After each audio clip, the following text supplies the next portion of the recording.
Habari mbaya mtazamaji wangu wa Siasa Tamu Media. Mama na mwanawe wameweza kufariki wakijaribu kuvuka mto maeneo ya Rift Valley kule mtazamaji. Asi unajua hakukuwa na bridge, sasa walikuwa wanajaribu kuvuka mto.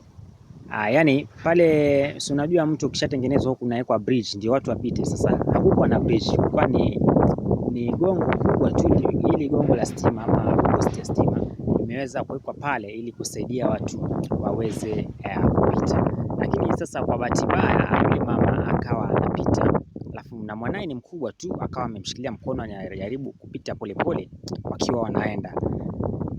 Lakini kwa bahati mbaya akaweza kuanguka na kutumbukia kwenye ule mto, na mto ulikuwa na maji mengi sana, maji mengi ambayo maji hayo yameweza kuwafanya wakapotea ndani ya maji.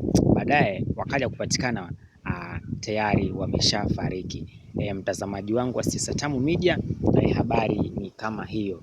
Unajua hivi karibuni mtazamaji, Red Cross waliweza kutangaza kwamba kutakuwa na mafuriko na kutakuwa na mvua kubwa sana. Kwa hiyo iwapo unaishi karibu na mto ama karibu na bahari, basi inabidi uweze kuondoka kidogo kwa muda mfupi, halafu utaregea mafuriko ama mvua kubwa ikishaisha. Lakini kuna watu fulani wanapuuzia, wanapoona habari hizi wanapuuzia, hawajui madhara yake yanatokea yanakuwa ni mabaya. Sasa watu wengine wanapuuzia, lakini pia kuna baadhi ya watu huwezi kuwalaumu, sababu unapata mtu hapo ndio kwao, amezaliwa hapo, amekulia hapo, bado yupo hapo. Sasa anapiga mahesabu akiondoka ataenda wapi? Ndio maana anabakia pale pale. Lakini pia mimi mtazamaji wangu wa Siasa Tamu Media, mbona uriski kubaki hapo? Si uondoke tu, mafuriko akishaisha ndio utarudi pale kwenu.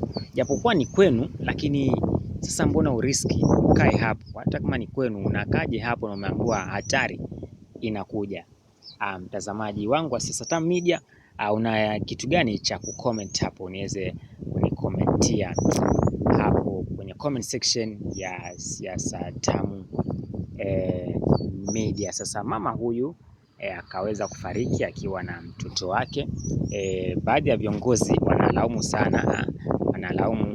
sana viongozi hawa ambao wako kule maeneo ya Rift Valley, sababu kuna MPs, yani MPs kumaanisha kuna wabunge, kumaanisha kuna magavana. Lakini kwa nini wasitengeneze bridge watu wakawa wanapita kwenye hali nzuri? Mbona wafanye jambo kama hili la kuhatarisha maisha ya wanadamu?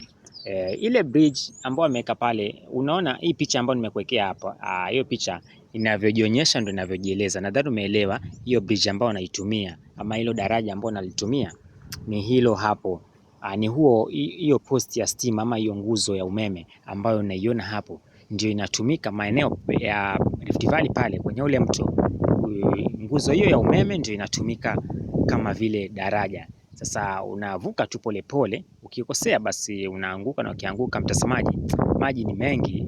Ikiwa unajua kuogelea ama kama unajua kuswim itakusaidia, lakini kama hujui basi yatakulemea na mwisho wa siku utaweza kufariki tu.